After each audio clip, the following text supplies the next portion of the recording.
Hello everyone, so in this video, I'd like to share with you why I practice yoga every day, why I love to do it every day, and why you should consider doing it as well. Start muna tayo sa backstory ko on how I discovered yoga and why I decided to practice it daily. So nag-start yon no earlier 2020. This was before the lockdown. So tanda ko, I was an assistant manager for a pizza company and solo shift ako noon and opening din ako noon. So ako yung nagpe-prepare ng store.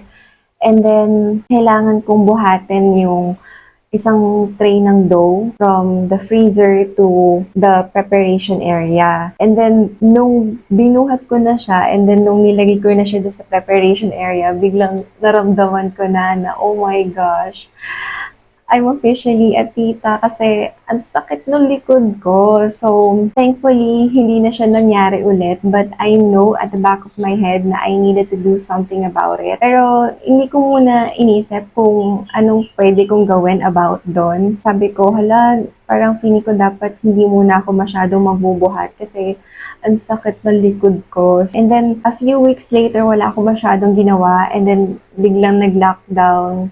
And nasa bahay lang naman tayo, bawal lumabas. Since yung trabaho ko is nagre-require na kailangan physically active ka, like palakad-lakad ka sa store, patayo-tayo. Parang nanibago ako na nasa bahay lang ako lagi. Parang feeling ko naging couch potato ako. So, dun ko na-discover yung yoga. Kasi siyempre, nasa bahay lang, tinitingnan ko kung ano yung mga ginagawa ng mga tao and people are like starting to do yoga nung mga time na yun. Yun yung kasagsagan nung pandemic. And then, I've seen this girl na natuto siyang mag-splits. So, sabi ko, okay, why not practice na mag-splits? Kasi marunong na ako mag-splits nung grade 2 ako. Parang nawalan ako ng practice. So, hindi na ako marunong ulit. I even forgot how to do it again. So, ni-research ko kung paano mag-splits and then, ayun, for every day, for a month, natuto rin ako ulit na mag-split. So, hindi pa nagtatapos doon. Parang nakakita ko na, oh my gosh, may isa ako nakitang content creator na nag-headstand. So, sabi ko, since wala naman ako masyadong ginagawa, why not learn to do headstand? So, ayun, hanggang sa nagtuloy-tuloy na siya, hanggang sa inaalam ko na rin kung ano pa yung ibang mga yoga poses na pwede kong gawin. So, that leads me to my first reason na bakit ako nagpa-practice mag-yoga everyday. It's because it relieves my back pain. Kasi doon nawala yung back pain ko. Alam mo yung feeling na kapag matagal kang hindi nakapag-stretching, and then nag-stretching ka for the first time, parang ramdam na ramdam mo yung pag-stretch. So, feeling ko doon nawala yung back pain ko kasi usually pag nagbubuhat ako tapos video ko, ayun, doon ko nararamdaman talaga yung back pain ko. Pero ngayon, hindi ko na masyadong nararamdaman yun. I think it has something to do with that. And also, may nabasa kasi ako na parang kaya ka nagkakaroon ng back pain is because hindi mo ini-stretch masyado yung lower back mo. So, when I started doing that consistently, ayun, doon nawala yung back pain ko. So, yun yung number 1 ko. Number 2 is that it increases my flexibility. So, like I said, yung splits, I used to do that before, pero yun nga, nawala ng practice and then hindi na ako marunong ulit. So, nung pinapractice ko siya ng pinapractice every single day, dun ko na siya natutunan ulit. So, that's my number 2.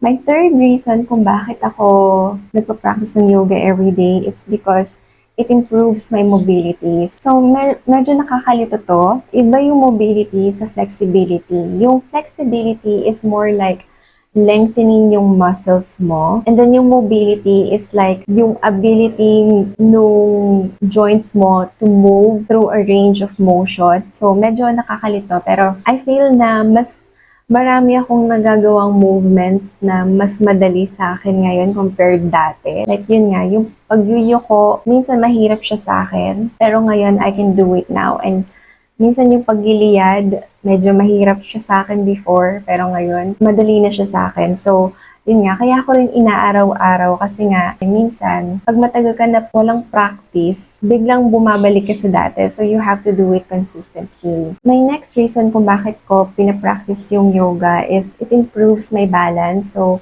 syempre, sino ba may ayaw ng balance? I don't really have much to say about this, to be honest. Dati, hindi ko nagagawa yung king dancer pose, pero ngayon, kayang-kaya ko na siya kasi nga, nagpa-practice ako everyday. So, I feel na this is a reminder for all people na importante yung balance ng katawan.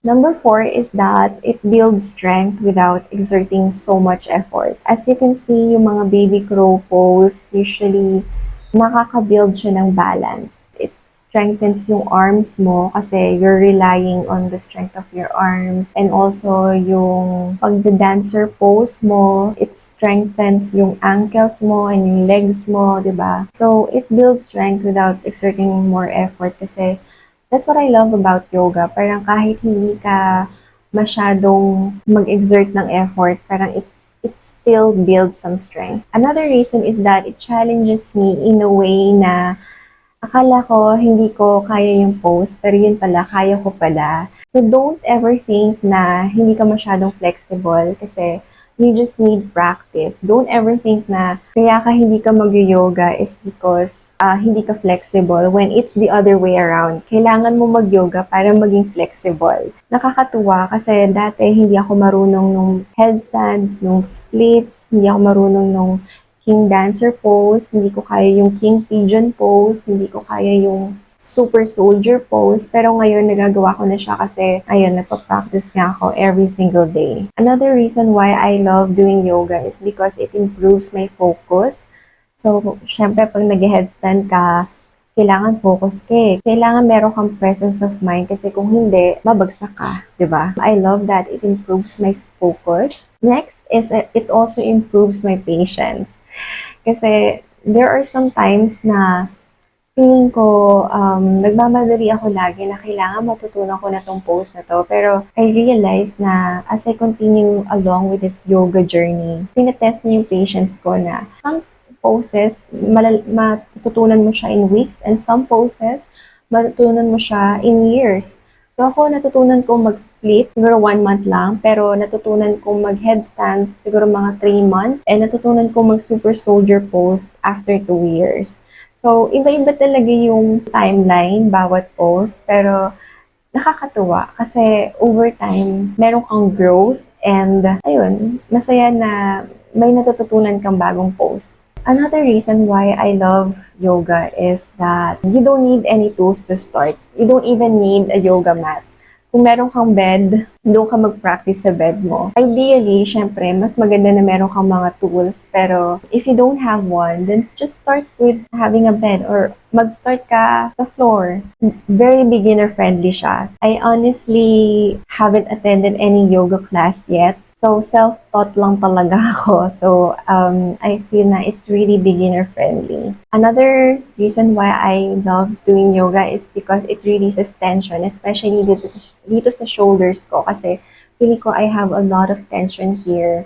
So, parang, di ba pag nate-tense ka, parang usually gumaganyan yung shoulders natin. So, parang, when I practice yoga, it reminds me na, okay, baba mo yan, then just keep calm. My next reason is, I wanted to do more things when I'm older. Meron akong nakikita mga women in their 70s, in their 60s na nag-yoga. They can still do yung mga yoga poses kasi they started very young. So, napaka-physically active pa rin nila. So, nakaka-inspire kasi when I'm older, I wanted to be like that. I still wanted to do lots of things. I wanted to start right now. I wanted to start young. So, that's why I practice yoga every day. I hope this video has inspired you na mag-start na mag-yoga and to do it consistently. I suggest na start little by little and mag-start ka muna sa mga madadaling pose and then work from there. Meron akong playlist dito on how you can do some yoga poses and I'll see you guys sa next video ko.